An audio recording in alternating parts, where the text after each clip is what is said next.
When it comes to the Middle East, I think what I wanted to discuss was the rivalry between Iran and Saudi is very strong right now. Somehow, the nuclear deal with Iran seems to have empowered it. So now it's more of a balance of power. United States, by putting all its faith onto Saudi, is being hypocritical, being unstrategic, and third, most importantly, it's not sticking to its own principles. I don't think it has much to do with the nuclear deal. I think this started years ago. I think it started back in 2006 after the Lebanon War in 2006 when Bashar al Assad, the president of Syria, called King Abdullah of Saudi and Hosni Mubarak half men for not supporting Hezbollah against Israel.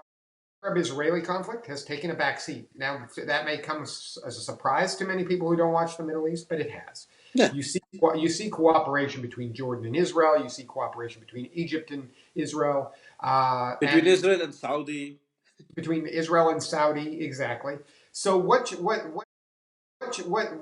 you see is that Iran has become, for the Sunni world, uh, the enemy number one.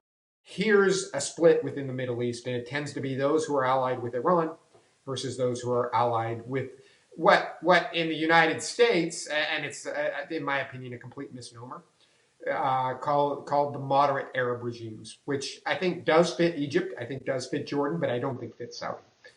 So post or since Reagan's time, actually, United States has always been on one side of the faction. So far, Right. I'll Oh, give the caveats, but it's always had that. It's always been pro Saudi, pro Sunni. Think the United States foreign office strategy, also worked clearly to make sure that Iran is never strong enough, and it was a much one-sided Middle East. Yeah, that was how it worked for a long time. At some point of time, and I don't know whether the chicken came first or the egg came first, but at some point of time, Iran sphere of influence increased dramatically. If I break it down, there are several things which made its sphere of influence stronger.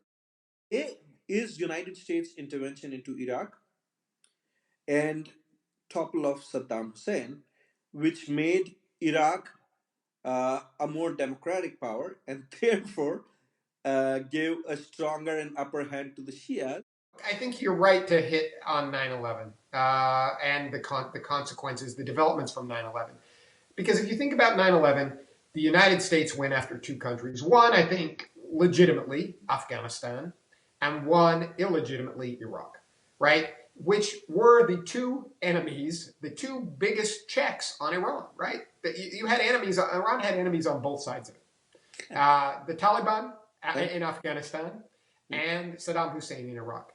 Basically, the United States took out both of Iran's enemies, freeing its hand, right? Freeing its hand from the immediate borders of the country to be able to reach further into the region. So I think that was a huge factor. I think you also have to look at Iran's sort of growing influence, and it was in both one his with Hezbollah in Lebanon, huge influence there, and two, I think you have to look at the Assad regime in Syria, seeing Iran at one point as a tactical partner. United States of America now put all its eggs into the Saudi basket, or has it? Well, one, I think it has. The Department of State, its policies are driven by the White House. And the person you have sitting in the White House right now is extremely anti Iran. Trump's foreign uh, foreign office, what's foreign affairs knowledge? Foreign affairs knowledge is strongly driven by his business experience. So I suspect that his anti-Iran is also a lot to do with that's one country he's not done business with just because of the sanctions and the U.S. relations. He is and he feels comfortable in dealing with countries because he knows them. That's where he has his experience. Is with countries where he's done business. he also has family ties to Israel, right? In Son-in-law. his son-in-law Jared Kushner, right? And now his daughter converting to Judaism. Mm. I mean, there are some ties to Israel, and that shapes his worldview as well. In fact, Jared Kushner is in a position where he's the architect of the Middle East strategy, and so look, and as a supporter of Israel, he sees Iran as that threat. I mean, Kushner is very good friends with Benjamin Netanyahu, the prime minister. Reminded of a white paper which used to be under the Harvard School of Kennedy School of Public Policy, Harvard. The white paper by Stephen Walt and John Mearsheimer. The role of Israeli lobby organizations on foreign policy in the Middle East, making American foreign policy act against itself, against U.S. I understand where they're coming from. I don't necessarily say I completely support the premise that America actually acts against its interests in supporting Israel. Yes, there are some actions that America takes where you it leaves your head scratching, right? Like we're going to support Israel against all other countries in the region, which with we share a common interest and common goals, right? Sometimes will scratch your head at things like that.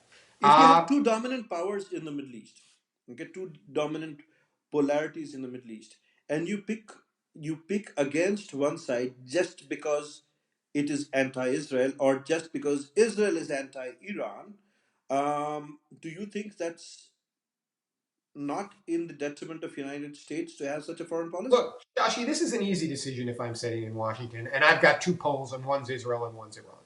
I'm choosing Israel.